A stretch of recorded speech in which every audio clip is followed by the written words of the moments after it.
Mesdames et messieurs, bonsoir. Bienvenue dans ce Face au Trader Grand Angle. Nous sommes en compagnie de Pierre Verret et de nos invités que nous allons découvrir sans plus tarder. Bonjour à tous, je suis Pierre Verret, je suis ravi de vous recevoir ici à Londres dans les bureaux d'Active Trade. Une fois n'est pas coutume, je suis entouré d'experts de marché comme d'habitude, comme il en est de mise justement avec Jérôme Révillier, gestionnaire de fortune, trader pour compte propre et puis formateur aussi on peut le dire je pense. Ouais. J'ai à ma droite Gilles Santacreux qui est également trader pour compte propre mais qui s'occupe surtout de toute la partie algorithmique, qui possède tout un tas de stratégies justement automatiques et qui permet justement de faire des performances de manière tout à fait autonome. Et puis j'ai avec moi mes collègues de chez Active Trades, à ma gauche Ricardo Evangelista qui est justement analyste sur le desk international, spécialisé on peut le dire je pense sur le marché des devises. Et puis à ma droite, Carlo Alberto De Casa, que certains d'entre vous connaissent déjà peut-être, qui a déjà eu l'occasion notamment d'intervenir sur CNBC Italie avec Jérôme Révillier ici, qui va s'occuper, qui est beaucoup spécialisé notamment sur le comportement des métaux précieux et puis des matières premières en général. La session d'aujourd'hui, vous l'aurez compris, a pour but de faire une grande rétrospective, messieurs, sur l'année 2018. Il s'est passé beaucoup de choses, je pense que vous serez tous d'accord avec moi. On va parler bien évidemment de Trump, du comportement justement de Washington, de tout ce qui est guerre commerciale, de ses relations notamment avec la Fed, Jérôme Powell. Nous allons aussi bien évidemment parler du Brexit, avec le vote final justement au Parlement qui devrait avoir lieu le 11 décembre prochain, donc une date vraiment cruciale dans ce dossier du Brexit. Et puis nous ferons aussi nous ajouterons quelques petits mots sur les situations en Europe qui n'est pas si brillante que ce qu'on pouvait espérer. Et nous mettrons justement en exergue certains problèmes relatifs à justement des pays comme la France, l'Italie, l'Espagne ou encore l'Allemagne, avec certains ralentissements économiques qui ont été constatés. Donc écoutez messieurs, je pense que trêve d'introduction, trêve de badinage comme on dit, on va pouvoir commencer et je vais d'abord essayer de prendre un petit peu vos points de vue à chacun sur justement la politique de Trump, puisque c'est vraiment ça qui a dominé l'actualité ces derniers jours, en tout cas sur la classe d'actifs des actions. La fameuse guerre commerciale entre la Chine et les États-Unis était sur toutes les lèvres des traders actions ces derniers temps. On assiste d'ailleurs au moment où on présente un petit peu cette session à de gros sell-off justement sur les marchés actions post-G20. Vraiment un meeting qui avait, en tout cas à court terme, pas mal rassuré les investisseurs, mais qui cette semaine, il semblerait que l'optimiste se dégrade un petit peu. Est-ce que tu peux nous dire un petit peu quelles ont été tes approches? Est-ce que tu as été actif toi-même sur les marchés cette semaine? Comment tu as géré tout ça? Alors effectivement, on a été actif sur les marchés, c'est évident, Trump il est toujours au cœur politiquement des marchés et c'est lui qui est vraiment le grand catalyseur de l'évolution de l'année dernière. Je pense qu'il faut faire déjà un petit point sur ce qui s'est passé, même depuis l'élection de Donald Trump, puisqu'il était beaucoup critiqué, il est encore beaucoup critiqué. Mais je vais peut-être aller à contre-courant, on va lui reconnaître au moins quelque chose à Donald Trump, c'est qu'il a fait ce qu'il avait promis. Alors ça ne plaît ou ça ne plaît pas, mais on ne peut pas lui reprocher de ne pas avoir défendu son pays, et il a été, c'est le moins qu'on puisse dire, proactif dans la défense des intérêts américains.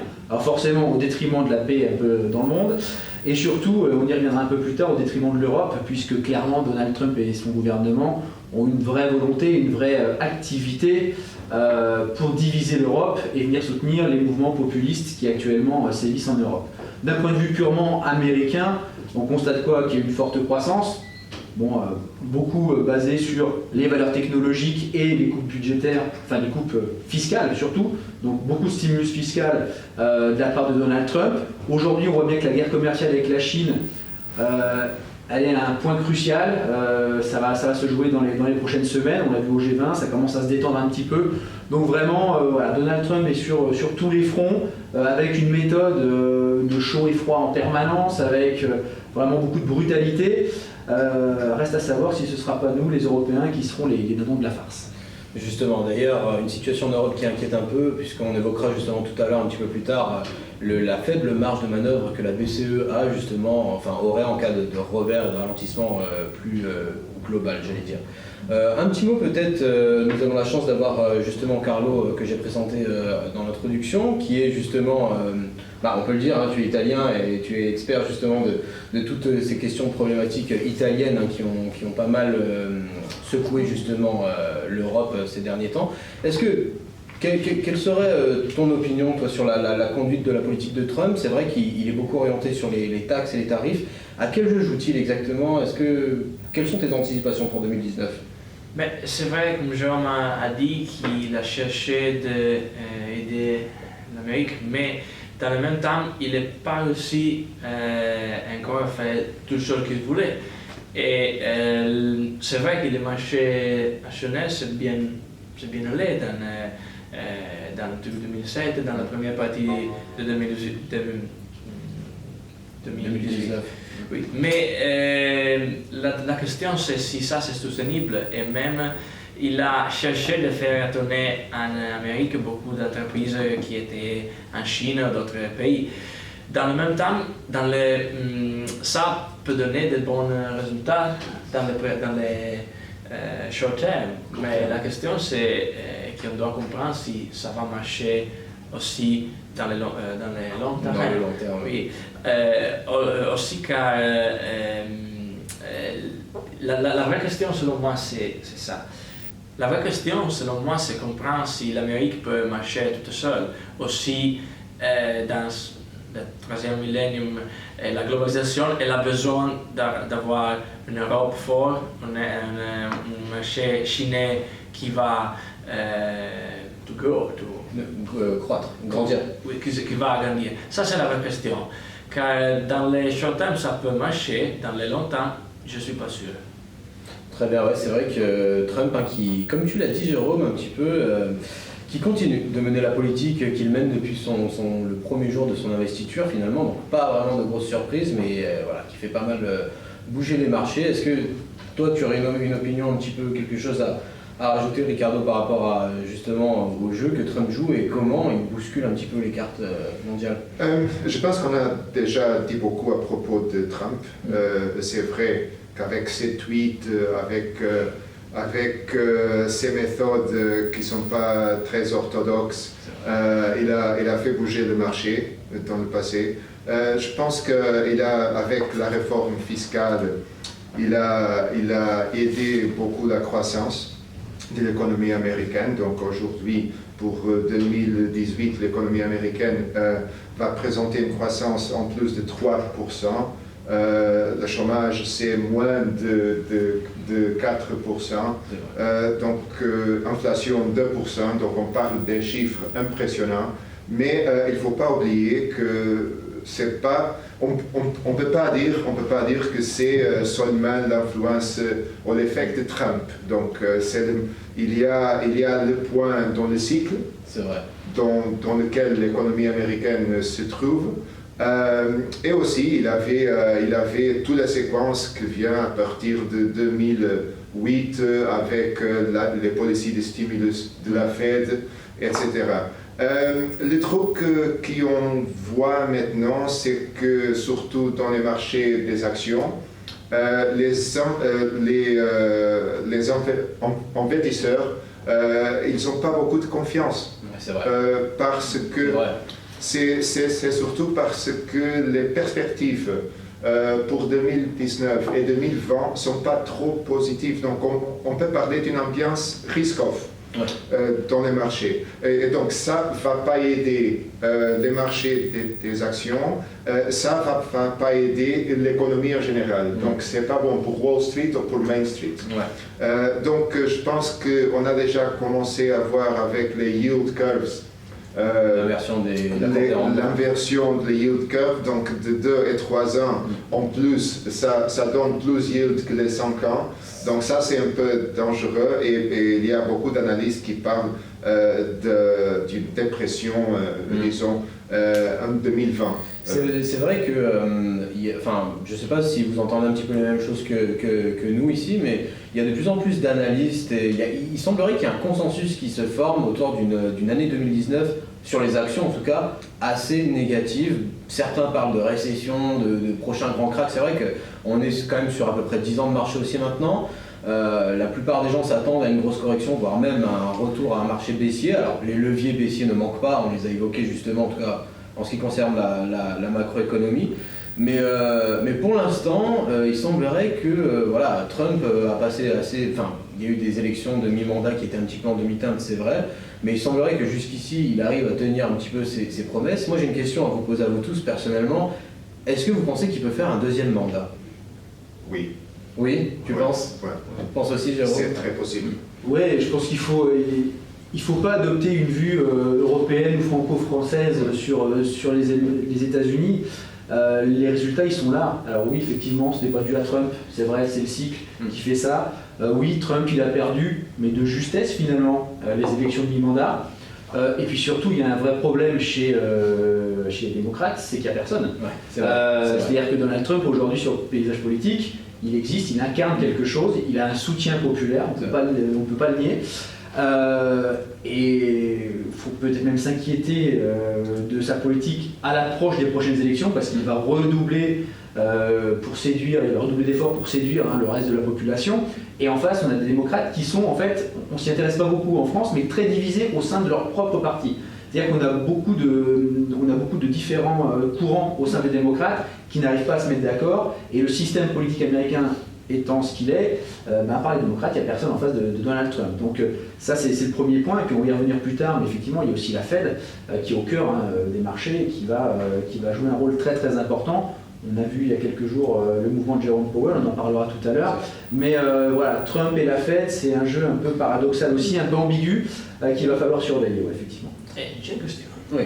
Je ne sais pas si vous avez vu, mais Michael Bloomberg, il n'y a pas plus d'un, avec les républicains, il a changé.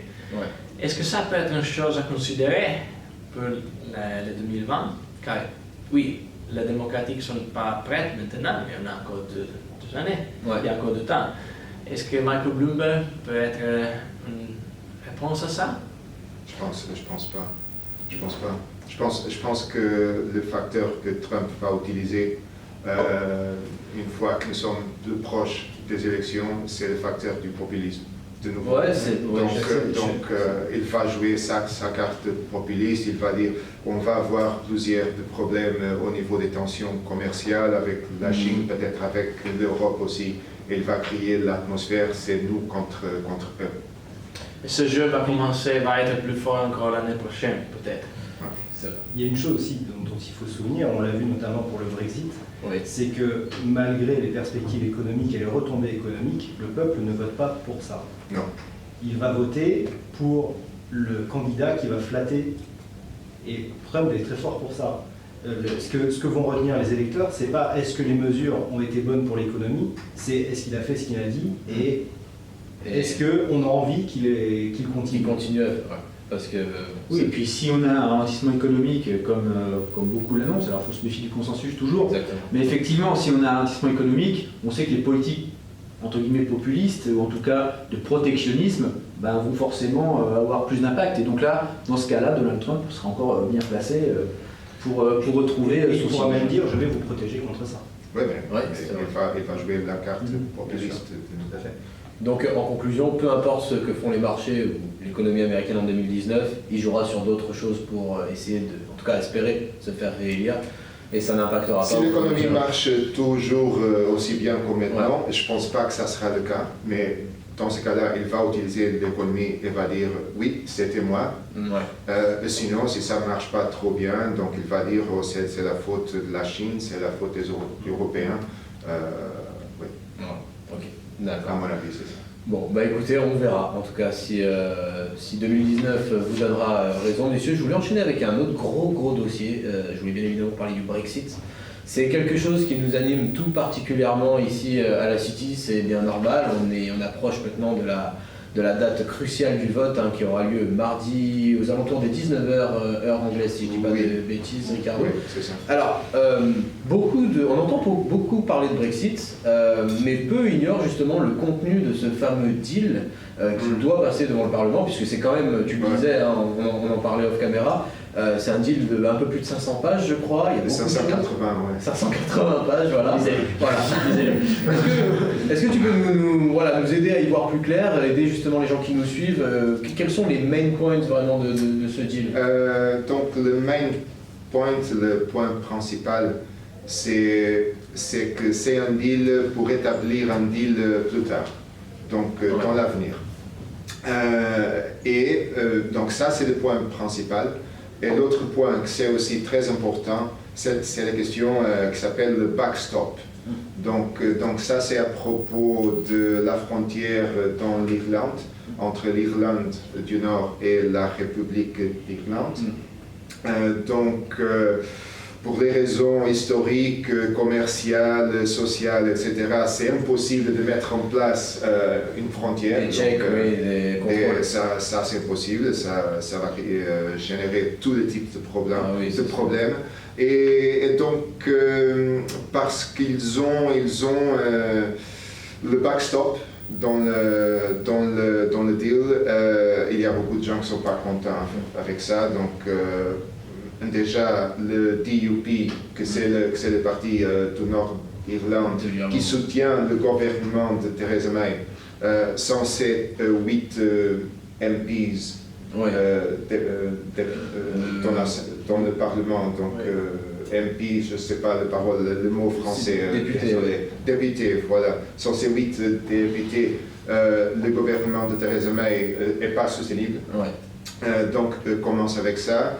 Labour aussi est en contre. Je pense que ça va être très très compliqué pour Theresa May d'obtenir le support du Parlement pour C'était justement là où je voulais en venir avec vous. On a ce fameux texte, alors c'est vrai que tout le monde en parle. Apparemment, ça va être très très compliqué, comme tu le disais à l'instant, Ricardo, pour Theresa May, qui se bat vraiment contre une majorité par rapport à ce deal-là. Quelles sont, vos anticipations, vous les traders, justement? Comment vous abordez les choses? Déjà, quelle est votre opinion sur est-ce que le texte va finalement passer ou pas? Et deuxième question subsidiaire, puisque vous savez que voilà, je suis un petit peu coquin. Est-ce que vous réduisez votre exposition sur les actifs en GBP, ou est-ce que au contraire vous continuez à trader avec la volatilité que tout cela implique? Alors, comme tu me regardes intensément, je sens que la question est pour moi. Alors il y a deux aspects. Il y a l'aspect politique sur Theresa May. Alors on peut quand même lui tirer notre chapeau à Theresa May, parce qu'être encore là après ce qu'elle a vécu depuis 2 ans, c'est quand même très très fort. Elle tient la baraque, mais clairement aujourd'hui, Theresa May et Michel Barnier ont adopté une position commune. En clair, c'est le deal ou le chaos. Donc c'est comme ça qu'ils essayent de vendre ça au Parlement anglais, et en tout cas à la population, pour clairement dire c'est ce deal-là ou rien d'autre. Et donc, dire s'il va passer, j'en sais rien, et je me garderai bien de me prononcer vu les surprises qu'on a eues, parce que je rappelle qu'il y a encore quelques temps, on n'aurait même pas imaginé parler d'un possible Brexit. Donc je vais bien me garder de me donner un avis sur ce deal. Maintenant, ce deal, concrètement, qu'est-ce qu'il va apporter, quels vont être les effets secondaires? On n'en sait rien aujourd'hui. Je pense qu'il va y avoir vraiment des effets de second tour qui risquent d'être très très forts s'il est voté. Maintenant sur les marchés, moi clairement, ça fait plusieurs mois que je suis à l'écart de tout ce qui est livre sterling. Pas parce que je n'ai pas d'avis, mais parce que justement des nouvelles comme ça, politiques, peuvent tomber à tout moment. Et c'est vrai que j'évite toujours de m'exposer à ce genre de choses. Maintenant, on commence à regarder un petit peu quand il y a des mouvements un peu extrêmes, parce qu'au final, et c'est très lié au premier sujet, Donald Trump, moi j'ai des activités dans l'investissement, que ce soit en private equity ou autre, et en Angleterre, on voit très bien des investisseurs richissimes américains venir soutenir un peu le marché de l'immobilier avec de très très grosses sommes. Donc est-ce que c'est un hasard ou est-ce que c'est une manœuvre? Donald Trump a été très clair, si c'est un bon deal pour l'Europe et la Grande-Bretagne ne pourra pas faire de commerce avec les Américains. Donc voilà, on est sur quelque chose à un moment donné qui est très très ambigu. Il va falloir surveiller de très près ce vote mardi. Maintenant, faire un pari, ça va être quand même très très dur à passer. Ça va être vraiment très dur. Et Theresa May l'a déclaré, et tu m'arrêtes si je me trompe Carlo, elle a dit c'est soit ce deal, soit pas de deal, ou pas de Brexit du tout. C'est vraiment le chaos, c'est ça. C'est la première fois dans plusieurs années que le gouvernement a mentionné la possibilité de ne pas avoir un Brexit. Comme Pierre disait, Theresa May a dit is this deal, no deal or no Brexit at all. So pour la première fois, Theresa May et après Gove, ils ont dit la possibilité no Brexit at all. Et donc ça c'est une chose différente. C'est vrai. Et on a Farage qui la semaine passée, il y a 2 semaines, a dit de Michel Barnier game, set, match to you, I wanted to have you on my side, mais après il a continué, il a dit, oh, si on a ce deal-là, l'Europe a gagné. Mais il a aussi dit, mais ce deal ne va pas passer, donc on doit trouver une solution qui va être pour tout le monde. Et c'est une des premières fois qu'il Farage a cherché de faire des négociations. C'est important ce que dit Carlo, et pour dire sur la politique anglaise. Ce qui est intéressant, c'est de voir quand même l'agilité de tous ceux qui ont jeté de l'huile sur le feu, qui voulaient le Brexit, qui votaient pour le Brexit. L'agilité à s'enfuir quand il a fallu passer aux choses sérieuses. C'est vraiment la disparition de tous ceux qui ont jeté de l'huile sur le feu. Peut-être qu'en France, on pourrait peut-être commencer à s'intéresser à ce phénomène.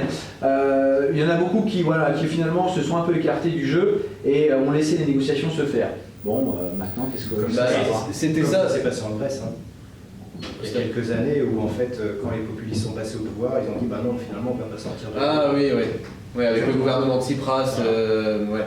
Mais là c'est vrai que je me rappelle, même juste après le référendum, quand David Cameron a annoncé qu'il se retirait, qu'il ne voulait pas être le Premier ministre à déclencher le Brexit, là d'un seul coup, on a plus vu personne qui voulait prendre la suite. Boris Johnson s'est mis sur le retrait. Theresa May a débarqué un petit peu dans ne sait où, finalement reprend un petit peu tout ça. Est-ce qu'il y a un côté politique très fort dans la question? Parce que le Brexit, c'est une question politique anglaise, aux Britanniques, disons. Mais à propos de ça que vous disiez, je garde la Libre aujourd'hui, par exemple, et la Libre est 1,27 auprès de 1,127, 1,128. Ouais. Donc ça me dit que les marchés trouvent impossible un scénario de chaos, de no Brexit. Ça c'est impossible pour le marché, c'est trop terrible pour imaginer pour les investisseurs. Parce que il ne faut pas oublier qu'après le Brexit, la livre a touché à 1,10. C'est vrai. 1,10, donc contre le dollar. Donc la livre a trouvé le support à 1,127, 1,28, et ça me dit que les marchés toujours trouvent des raisons pour avoir d'espoir dans une solution positive. Après, il y avait, pour rebondir sur ce que tu disais, Ricardo, il y a aussi tout récemment des officiels de l'Union européenne qui ont même spécifié, rappelez-vous, je ne sais pas si vous avez vu passer l'info en début de semaine, que le Royaume-Uni pouvait à tout moment annuler le Brexit sans demander permission. Voilà. C'est des petites bombes qui sont jetées comme ça, voilà. C'est un petit peu comme... Le Brexit, c'est un jeu économique, mais c'est surtout un jeu politique. C'est la politique...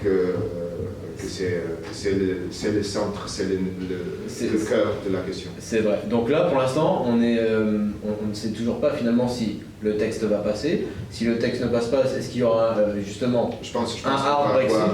On va avoir une extension. Une extension? Je pense. Ouais. C'est d'ailleurs une opinion que j'avais exprimée au moment où on spéculait sur les résultats du vote du Brexit. Ouais. Je me rappelle, on avait eu cette discussion. Moi, j'avais dit que le peuple allait voter pour le Brexit parce qu'il y avait déjà un fort mécontentement qui montait dans l'opinion publique, mais qu'il y aurait une position politique pour trouver une solution pour ne pas faire le Brexit. Et ça fait quelques années qu'on en parle régulièrement et cette position apparaît. Alors, nous allons parler maintenant de l'Europe. C'est vrai qu'on en a parlé dans l'introduction. On a pas mal de problèmes qui sont un peu spécifiques à plusieurs pays en Europe. En France, nous avons actuellement notre crise justement autour des gilets jaunes, des revendications. Nous allons plutôt nous porter vers l'Italie. L'Italie qui a pas mal, l'Italie et l'Union européenne qui ont pas mal mené la danse en Europe, en tout cas sur le marché des actions, celui des obligations, avec notamment la crise, si on peut appeler ça comme ça, Carlo, du déficit public. Est-ce que toi qui connais un petit peu mieux la situation que nous, est-ce que tu peux nous éclairer qu'est-ce qui s'est passé exactement et quelles sont les suites possibles? En Italie, c'est passé qu'il y a deux forces politiques très différentes entre eux. Sont en train de chercher de faire une alliance de gouvernement. Et ça a porté les deux, Lega et Five Stars Movement sur les 5 Stelle, à chercher de mettre ensemble toutes les promesses qui ont été faites pendant la campagne électorale. Et donc, ce sont des promesses très difficiles et très expensive. Cher, Très cher. Ça veut dire quoi? Veut dire que Salvini, je vais chercher de faire un résumé. Salvini a dit on va effacer la réforme Fornero, on va changer les pensions, donc on va réduire beaucoup l'âge de pensionnement. L'âge de la retraite. Merci. Et première chose. Une deuxième chose, c'est la flat tax. Ça veut dire qu'on va mettre de niveau à 15-20% pour que tout le monde va payer, pas plus de 35-40%, mais une moitié pour chercher de donner un nouveau impulso à l'économie. Ouais. Ça, c'est d'un côté de la Lega. L'autre côté, c'est la Five Star. 5 étoiles. 5 étoiles. Jusqu'il y a, et ils ont dit, une des plus grandes promesses qu'ils ont fait, c'est le reddito di cittadinanza. Je ne sais pas le traduire en français, mais c'est reddito, ça veut dire argent pour tout le monde. Oui, pour la faire facile. d'accord. C'est le revenu universel. Revenu, merci beaucoup. Et dans ça, Je suis italien. oui, il est italien. Et dans tout ça, la chose c'est qu'ils ont dit de donner 60-80 € à presque tout le monde, aux personnes qui n'ont pas de travail. Et ça, c'est plutôt difficile. C'est très compliqué. Oui. C'est très compliqué, c'est cher. Et encore, c'est une chose qui, selon le marché financier, ce n'est pas la bonne direction pour donner un recovery, donner des stimuli. Oui, pour donner un boost à l'économie. Ça, même car c'est pas facile de le faire fonctionner. Tu ne peux pas contrôler qu'une personne prend l'argent, oui, il devait travailler 6-8 heures par semaine, mais c'est pas sûr que ça c'est la bonne, pas selon moi, mais c'est selon l'opinion du marché. Bien sûr. Dans cette situation-là, c'était pas la question seulement d'avoir un déficit à 2,4, mais c'est la question de quel déficit tu fais. Car si tu fais du déficit, mais c'est une chose que tu dis, je fais du déficit, mais je vais attendre un PIB qui va grossir, qui va aussi augmenter augmenter l'année prochaine, ça c'est une chose. Mais beaucoup d'institutions ont dit, attention, votre PIB ne va pas être à 1,5 l'année prochaine, va être 1%, peut-être moins de 1%. Dans ce scénario-là, on doit comprendre la situation. C'est un scénario où il y a beaucoup de personnes qui sont malcontentes, qui ne sont pas contentes avec l'Europe. Et oui, je dois dire, l'Europe a aussi de fautes, car sur la question des migrants, l'Italie a été laissée trop seule. C'est vrai. Et probablement, il y a beaucoup de personnes qui attendaient partager plus de solidarité. Plus de solidarité sur cette question-là. Mais à part ça, il y a beaucoup de populisme, aussi avec fake news, aussi avec des choses qui ne sont pas vraies. Et dans ce scénario-là, on a un gros soutien au ce gouvernement qui c'est presque 60%. Une autre chose intéressante, c'est que les élections en Italie ont été au début de mars, soit il y a 8 mois. Et les 5 étoiles a obtenu le 32%. La Lega seulement le 17%. Maintenant, les sondages disent que la Lega a 30-32%, ça a doublé les conseils populaires. Et la chose c'est que aussi pour les 5 étoiles, c'est difficile de dire on va pas plus faire ce gouvernement-là, car ils ne vont pas plus avoir le 32, mais ils vont avoir le 27 peut-être. Et le premier parti va être la Lega.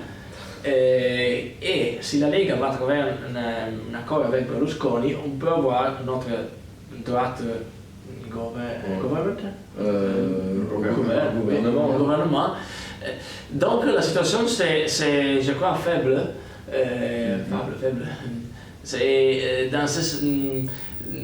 Dans ce scénario-là, pour l'Italie, ce n'est pas le bon moment pour avoir une crise, car on a une faiblesse politique. Après, on a le quantitative easing qui se prête à la fin à se terminer. On a un slowdown, on a of the economical growth, on a le monde qui est en train de... La croissance économique qui ralentit, Oui. beaucoup de choses. Ouais. Et c'est pas seulement l'Italie qui a ce problème-là, car le dernier PMI de manufacturier en Italie était le plus bas. En dessous de 50, je crois. Oui, de 47 mois, mais en France, en Allemagne, de presque 30 mois. Ouais. Mais il y a aussi des faiblesses sur différents niveaux en Europe, mais bien sûr l'Italie est un des pays plus questionnables dans ce scénario-là. C'est vrai, tu as raison, Carlo. Il y a une situation qui est peut-être un petit peu plus grave actuellement en Italie. Enfin, on va dire que c'est une situation qui est sublimée par la crise actuelle avec ce fameux déficit public, mais les problèmes que tu as évoqués, les ralentissements économiques, ce sont des choses qu'on a remarquées, hein, on a les chiffres avec nous, dans un pays comme par exemple l'Allemagne qui connaît pour la première fois justement depuis plusieurs années, ralentissement économique, donc ralentissement du PIB, surtout la croissance du PIB. Comment c'est vrai que c'est quelque chose quand même d'assez inquiétant, en tout cas pour les traders actifs en Europe. Comment Jérôme et Gilles, vous abordez cette question-là? Est-ce que ça vous fait peur pour la suite, pour 2019 en Europe? Oui, enfin peur, non. C'est un grand mot, mais...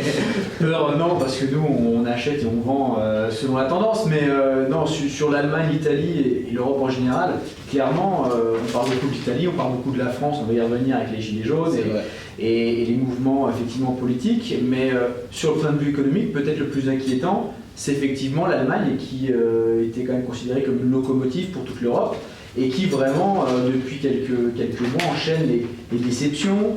On voit l'industrie automobile qui commence quand même à être pénalisée, avec les règles anti-pollution, avec les différents scandales qui ont éclaté.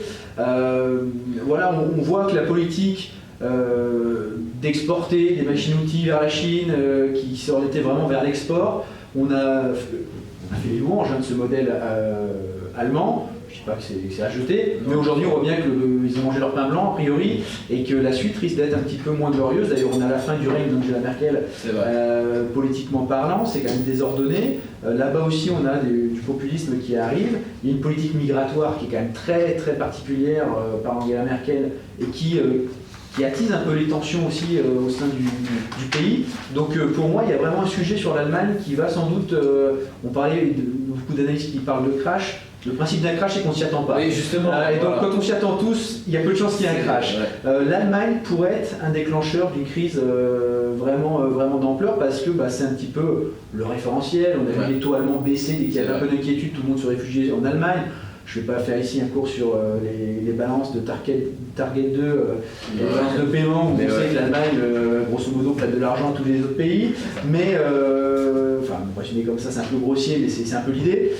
Et donc, pour moi, l'Allemagne, c'est un vrai sujet. L'Italie, évidemment, va être intéressant. C'est un petit peu le laboratoire, parce que, sincèrement, même en France, on est en train de s'orienter vers le même type de chemin. Donc, à suivre cette alliance un peu anticonformiste entre l'extrême droite et le mouvement 5 étoiles, qui est un mouvement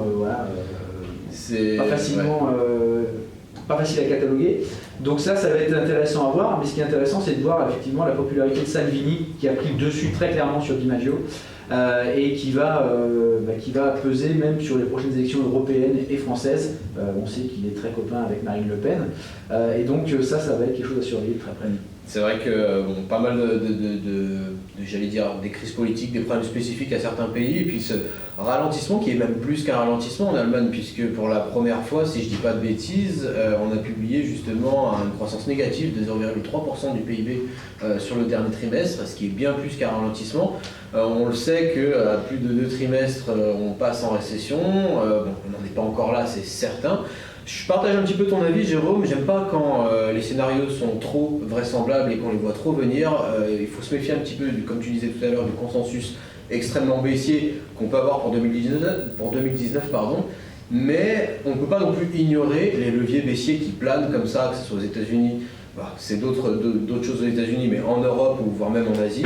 C'est assez compliqué. Alors, ces événements génèrent souvent, comme c'est le cas actuellement sur les actions, des pics de volatilité. Je vais me tourner peut-être vers Gilles. Je sais que généralement, historiquement, depuis qu'on se connaît, tes robots, tes algorithmes ont toujours assez bien géré les pics de volatilité. Je fais notamment référence à cette fameuse année 2016 où on a eu vraiment des sondages qui avaient menti partout, avec le fameux Brexit et l'élection de Donald Trump. On a eu tout un tas de surprises. Comment se passe cette fin d'année pour toi qui est assez tumultueuse pour pas mal de traders actions, voire même Forex? Est-ce qu'il y a des choses particulières à dire sur toi et ta gestion de portefeuille?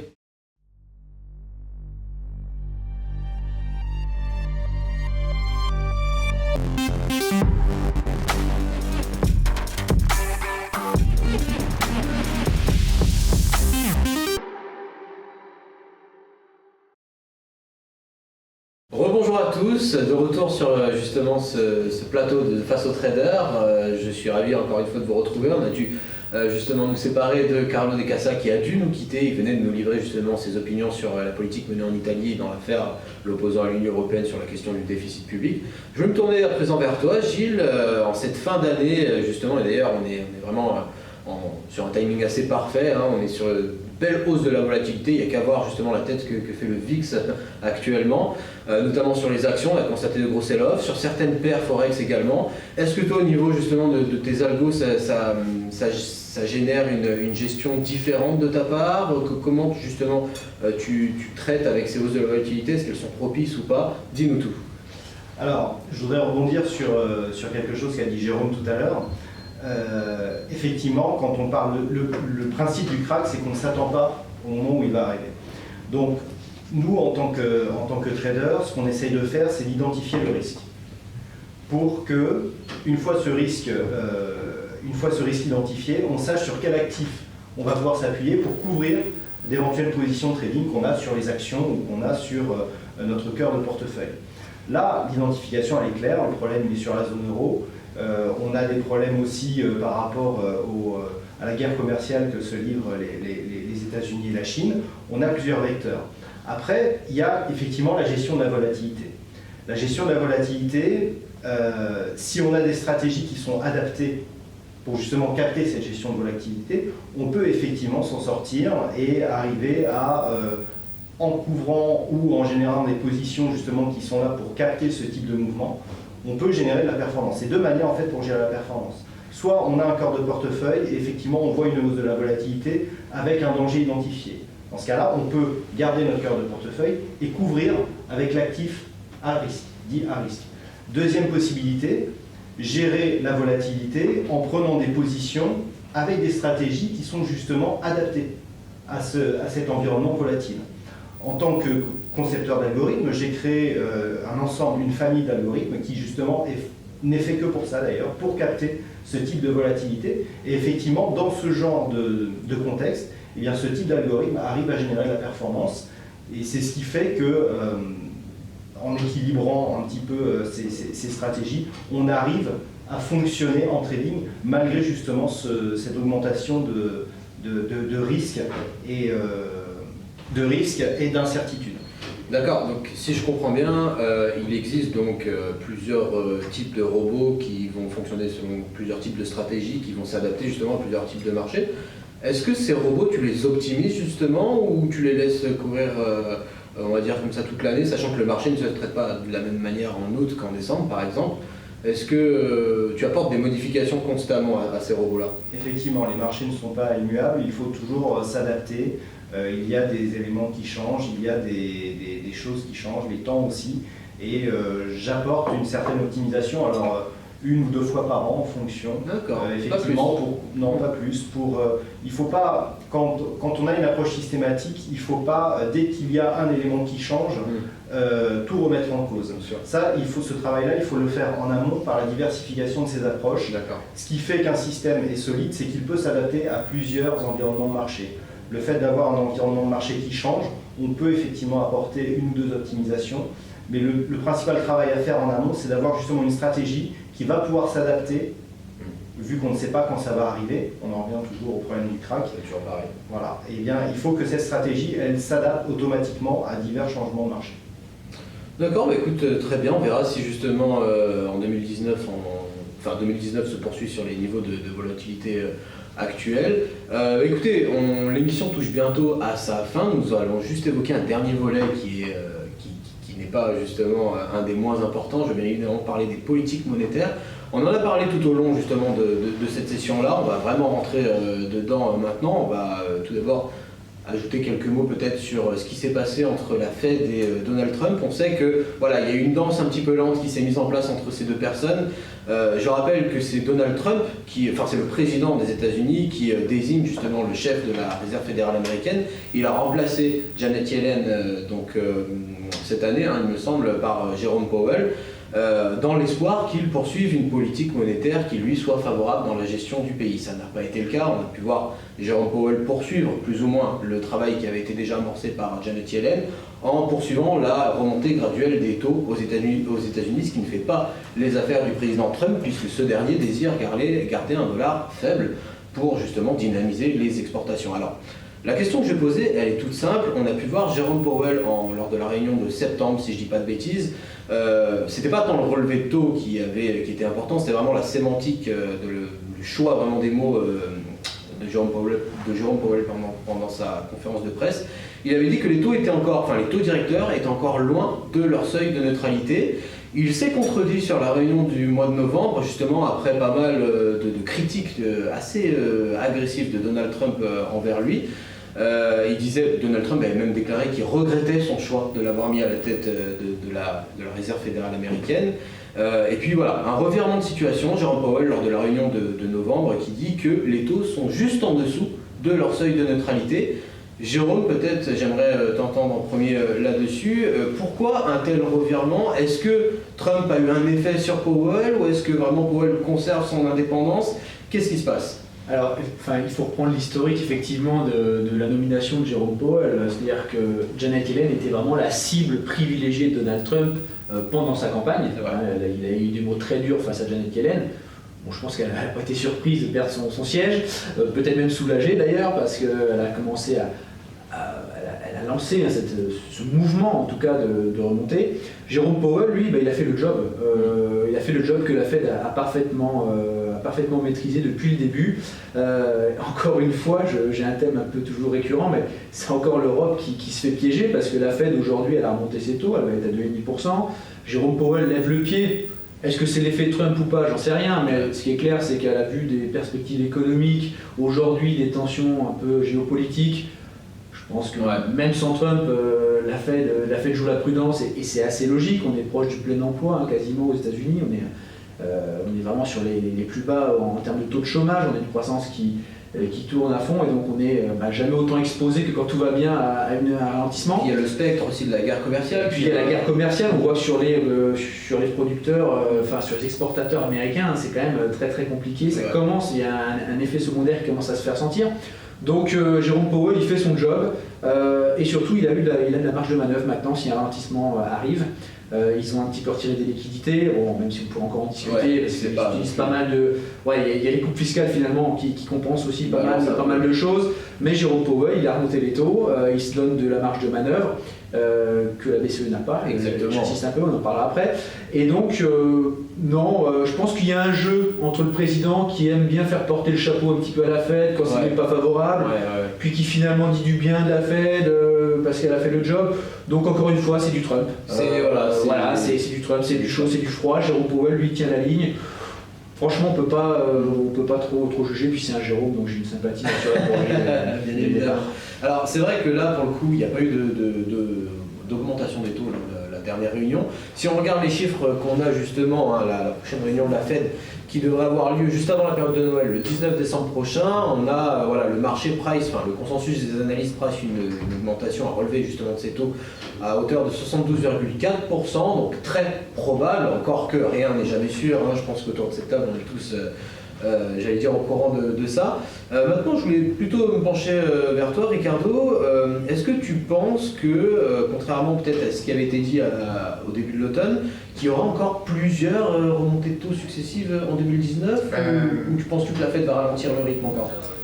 Non, je pense qu'on va avoir moins en 2019. On va avoir certainement peut-être deux, mais pas les 3 ou 4 qui avaient annoncés en mai. D'accord. Donc ça a changé. Je pense que c'est un peu l'effet Trump. Donc la pression politique, mais c'est aussi la réalité, parce que c'est vrai que la croissance de l'économie c'est bonne, mais l'inflation reste à 2%. Les salaires sont toujours les salaires, la croissance réelle des salaires, c'est pas notable. Et aussi, nous avons le fantôme des yield curves.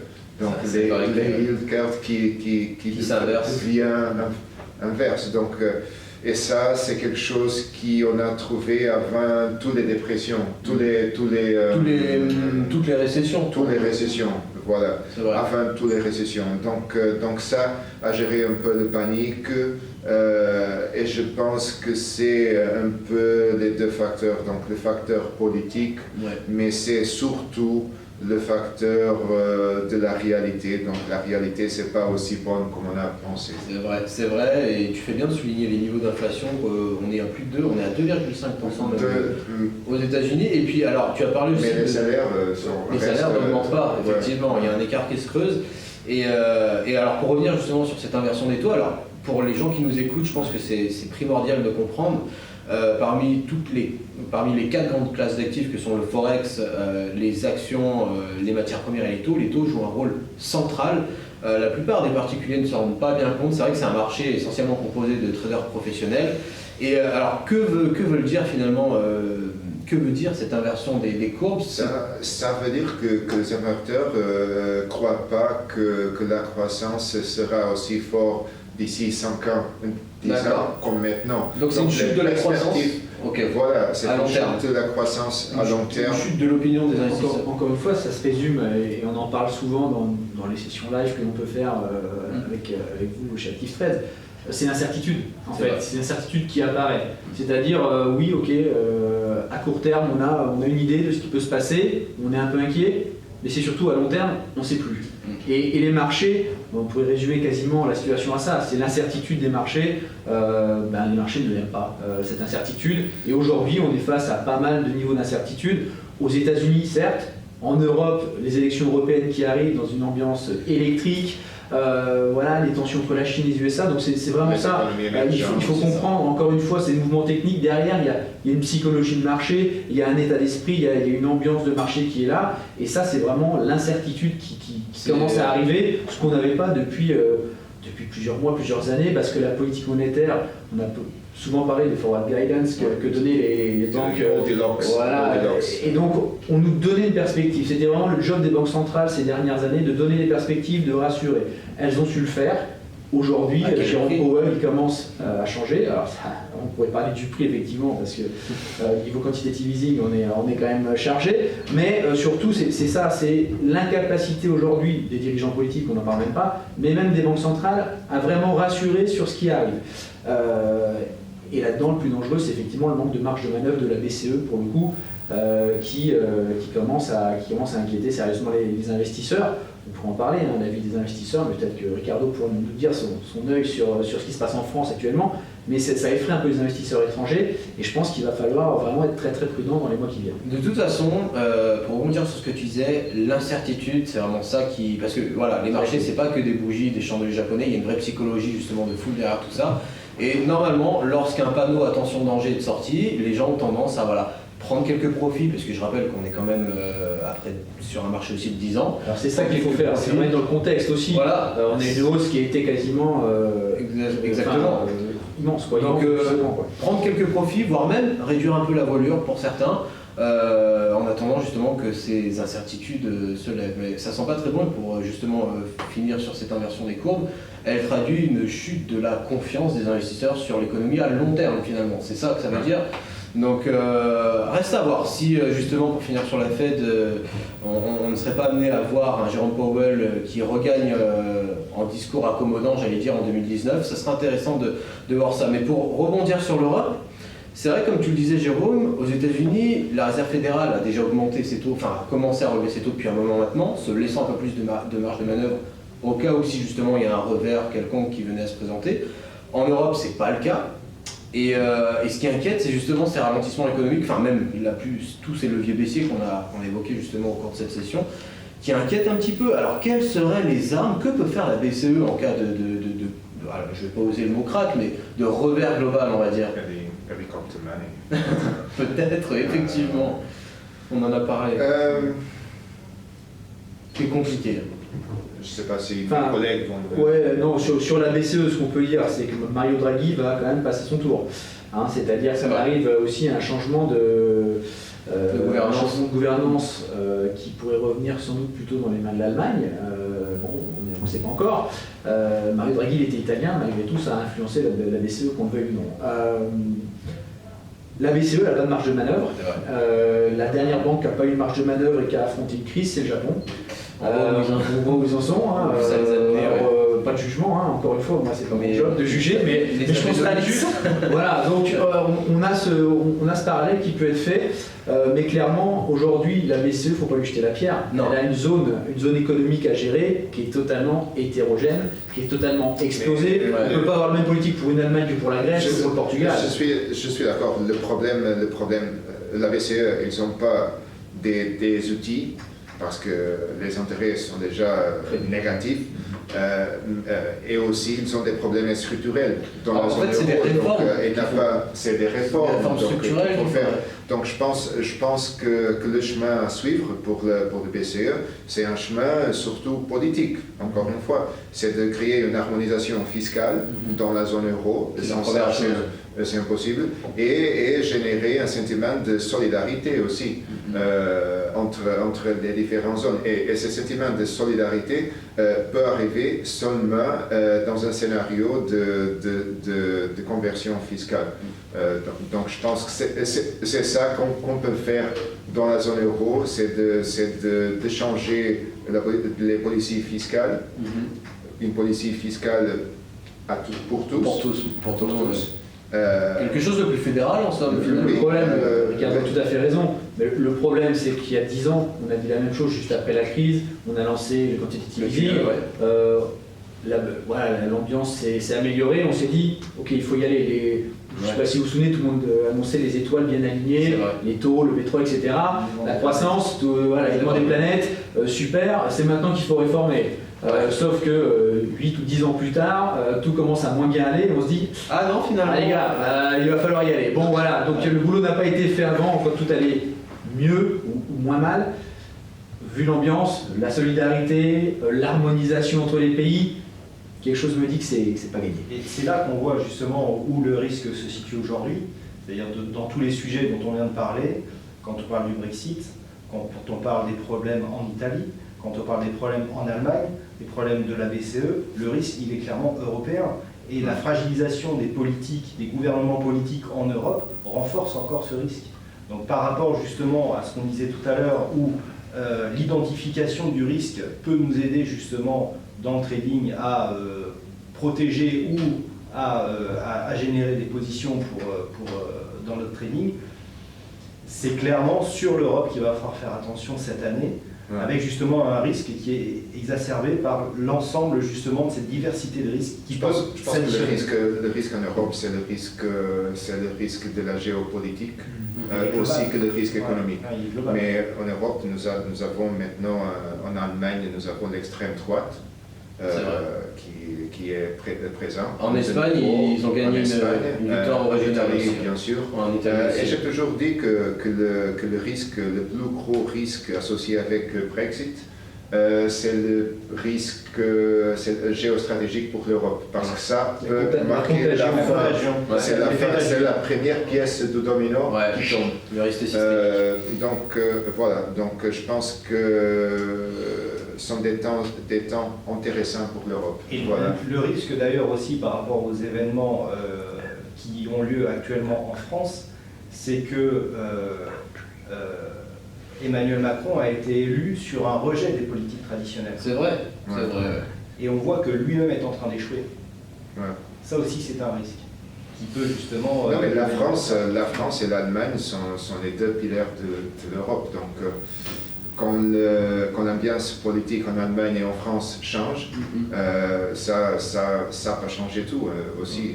C'est vrai, mais... Ça peut marquer le début de la fin pour l'Europe et pour l'euro. C'est assez inquiétant. Il faut faire attention.